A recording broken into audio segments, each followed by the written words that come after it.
আজকে আমি রান্না করেছিলাম রাঙা আলুর কোপ্তা, তাই ভাবলাম তোমাদের সাথেও রেসিপিটা শেয়ার করি। তো কাঁচা কলার কোপ্তা তো আমরা সবাই খেয়েছি, কিন্তু রাঙা আলুর কোপ্তা কারা কারা খেয়েছো আমাকে কমেন্ট করে অবশ্যই জানিও।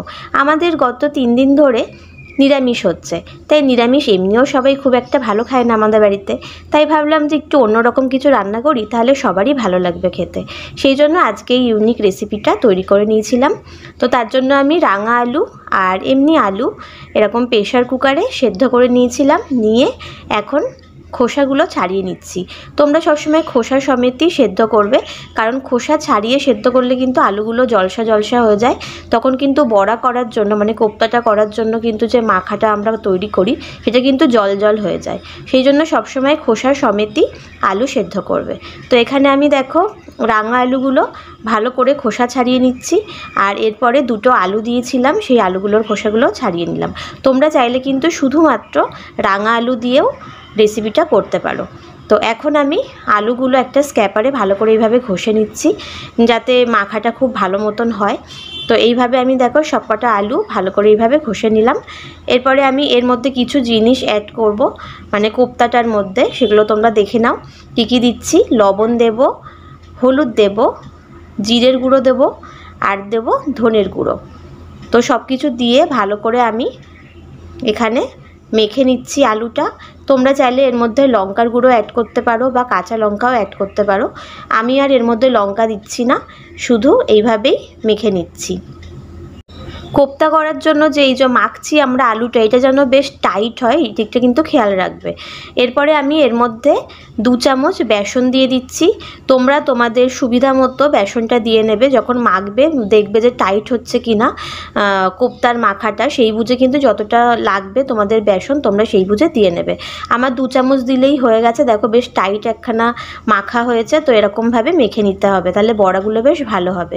আর জল জল জল জল হয়ে থাকলে কিন্তু কোপ্তাগুলো ভালো লাগবে না, তেলের মধ্যে দিলেই কিন্তু সেগুলো ফেটে ফেটে যাবে, ভালো করে ভাজা হবে না। তো দেখো আমি এবার হাতের মধ্যে একটু তেল মাখিয়ে নিলাম, আর এইভাবে গড়ে নিচ্ছি গোল গোল করে। তোমরা তোমাদের মনের ইচ্ছা যেরকম তোমাদের মনে হবে সেই আকারে তোমরা গড়ে নিতে পারো। তো আমি এইভাবে গড়ে নিচ্ছি। যে কোনো ধরনের কোপ্তা বানাতে গেলেই কিন্তু এই মাখাটা খুব সুন্দর করে মাখতে লাগে, একদম যেন টাইট হয় মাখাটা, এটা সবসময় তোমরা খেয়াল রাখবে। তাহলে কিন্তু কোপ্তাটা খুব ভালো করে ভাজা হবে, তেল থেকে ভালো করে উঠে আসবে। তা না হলেই কিন্তু তেলের মধ্যে দেওয়ার পরেই ভেঙে ভেঙে যাবে এবং তার চারদিকে ছড়িয়ে যাবে, এরকম হবে। তো তোমরা কিন্তু সুন্দর করে এটা মেখে নেবে। এবার দেখো আমার কোপ্তাগুলো সব তৈরি করা হয়ে গেছে। এবার আমি কড়াইয়ের মধ্যে সাদা তেল গরম করে নিয়েছি। এবার কোপ্তাগুলো সব এক এক করে দিয়ে দিচ্ছি। খুব আলতো হাতে কিন্তু ভাজতে হবে, বেশি জোরে এরকম নাড়াচাড়া করলে কিন্তু কোপ্তাগুলো ভেঙে যেতে পারে, যেহেতু একদমই নরম। তো খুব আলতো হাতে কিন্তু এই কোপ্তাগুলো ভেজে নেবে। তো দেখো একদম লাল লাল করে ভেজে নিয়েছি, ঠিক এরকম লাল লাল করে কোপ্তাগুলো ভেজে নিতে হবে। আর আরেকটা কথা তোমাদেরকে বলে রাখি, এখানে আমি যে কোপ্তাটা আলু দিয়ে যেটা মেখেছি রাঙা আলু দিয়ে, তার মধ্যে কিন্তু আমি চিনি ইউজ করিনি। তোমরা চাইলে দিতে পারো, যেহেতু রাঙা আলু এমনিই মিষ্টি হয়, সেই জন্য আমি এই তরকারিটাতে কোনো রকমভাবেই কিন্তু চিনি ইউজ করছি না। তো আমি এখন সাদা তেলের মধ্যে একটুখানি তেজপাতা, শুকনো লঙ্কা আর অল্প একটু হিং আর সাদা জিরে দিয়ে দিলাম, দিয়ে ভালো করে ফোড়নটা ভেজে নিচ্ছি। এবার ভালো করে ভেজে নেওয়ার পরে এর মধ্যে আমি বেটে রাখা মশলাটা দিয়ে দেবো। কী কী মশলা ইউজ করেছি তোমাদেরকে বলে দিচ্ছি।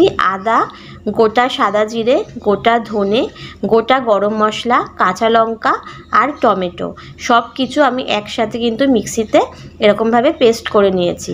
এবার পেস্টটা ভালো করে দিয়ে দিলাম, আর এর মধ্যে পরিমাণ মতো লবণ, হলুদ সমস্ত কিছু দিয়ে ভালো করে আর একটু জল দিয়ে এইভাবে আমি কষিয়ে নেবো। আর কষানোটাই হচ্ছে মেন এই মশলাটা, যেহেতু আমরা আলাদা করে এখানে আর কোনো সবজি ইউজ করছি না। তো মশলাটাই ভালো করে সুন্দর করে যতক্ষণ না তেল ছাড়ছে ততক্ষণ কিন্তু কষিয়ে নিতে হবে।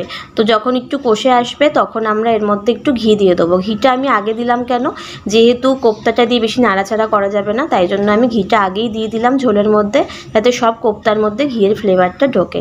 তো দেখো জল দেওয়ার পরে এখন যখন ঝোলটা একেবারে ফুটে উঠেছে সুন্দর করে, তখন আমি আমি ভেজে রাখা রাঙা আলুর কোপ্তাগুলো দিয়ে দিলাম।